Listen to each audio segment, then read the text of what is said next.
I came across a strange battle, just 80 men, yet they forced the mighty Mongol army to stop. That number is just too small and too unbelievable. And the more I read, the more confused I became. How could a small group of samurai on the coast of Kyushu stop an empire that had crushed both China and Korea? To be honest, at first I thought maybe it was just a legend passed down and exaggerated over time, but no. I followed the trail through old Japanese records like the Hachiman Gudōkun and compared them with the Yuan Shi, the official Mongol records. Both mentioned the same battle at a small place called Tsushima in November of the year 1274. To prepare for this invasion, the Mongols began building ships as early as 1268. That surprised me because the Mongols had never been good at naval warfare. Their empire was built on horseback, not over the sea. So instead, they relied heavily on the Koreans, borrowing ships, sailors, and even supplies. The invasion force included about 15,000 soldiers, Mongols, Northern Chinese, Khitan, and Yurshan, along with 6,000 to 8,000 Korean soldiers and 7,000 Korean sailors. They brought with them catapults, poison-tipped arrows, rawhide shields, and explosive fireworks, technologies the Japanese had never seen before. In total, they were spread across 300 large warships and 400 to 500 smaller boats. In contrast, the Japanese had no standing national army at the time. They relied on local samurai warriors. The system back then was called shuan, which means private feudal estates. When an invasion happened, local lords would call on their loyal samurai to defend their land. Hojo Tokimune, who held real power in Japan in place of the emperor, didn't sit still. He ordered troops to gather in Kyushu, the island most at risk of invasion. Massive stone walls stretching for miles were built around Hakata Bay, an incredible feat never before seen in Japan's defensive history. But the first place the storm would strike was just a small dot in the strait, the island of Tsushima. The island's governor, Sukekuni, young and sharp-minded, counted his available forces. 80 mounted samurai, men who had been riding and shooting since the age of 5, and 300 islanders, mostly fishermen by trade. Luckily, the land itself stood on Sukekuni's side. Tsushima had a narrow coastline, and behind it, steep rocky mountains. There was no way to retreat and no road back, but that harsh terrain became a deadly trap. Carefully planned by Sukekuni, a small watch post was built on top of a cliff from where soldiers could keep an eye on the open sea.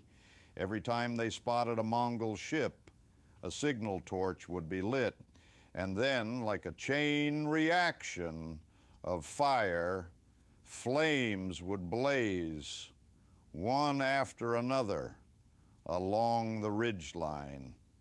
The warning spread faster than any horse. The enemy had not even landed, and they were already inside a death zone.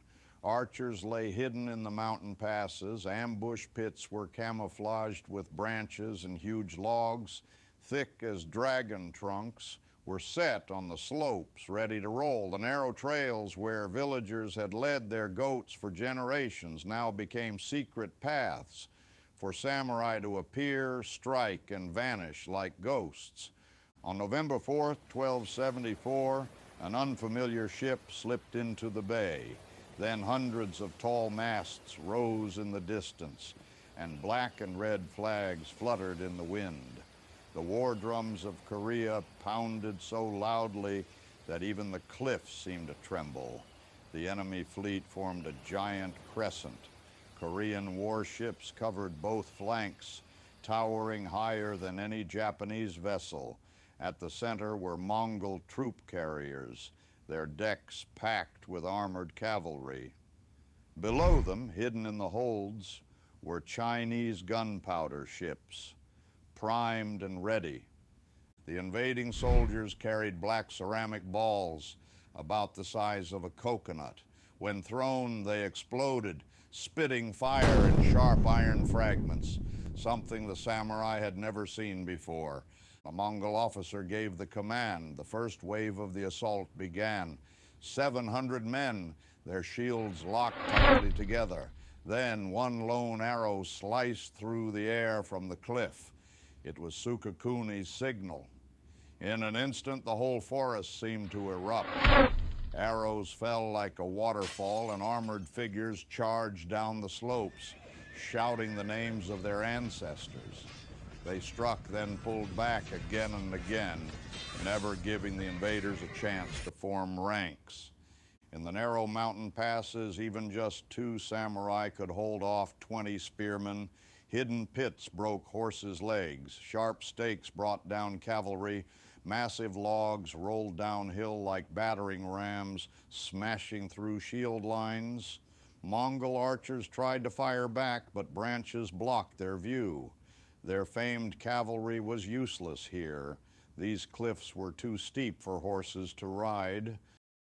The samurai fought in a completely different way.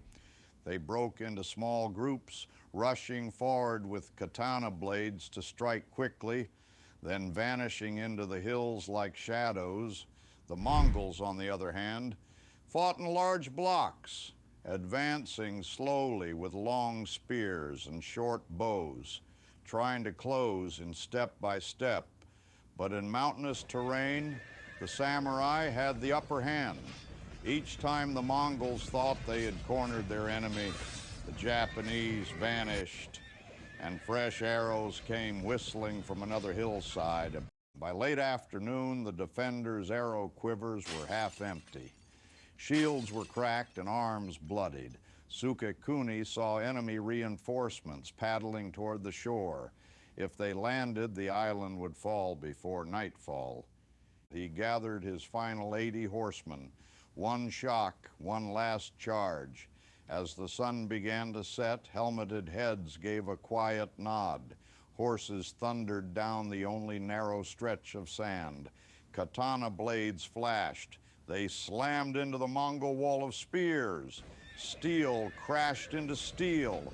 The ranks shook, then closed in tight. When the dust settled, half of the samurai lay still. Sukekuni still stood, an arrow buried in his chest, his sword clenched in both hands. But their sacrifice had meaning. The invaders were forced to pull back and reorganize. The sun disappeared behind the hills. A purple mist covered the battlefield. The enemy commander ordered his troops to sleep on their ships for the night, long enough for the warning fires at the southern tip of Tsushima to blaze into the sky, casting a glow all the way to Kyushu. Tsushima was devastated. Villages were burning, but the island had fulfilled its duty. It had bought time, enough time for Kyushu to prepare.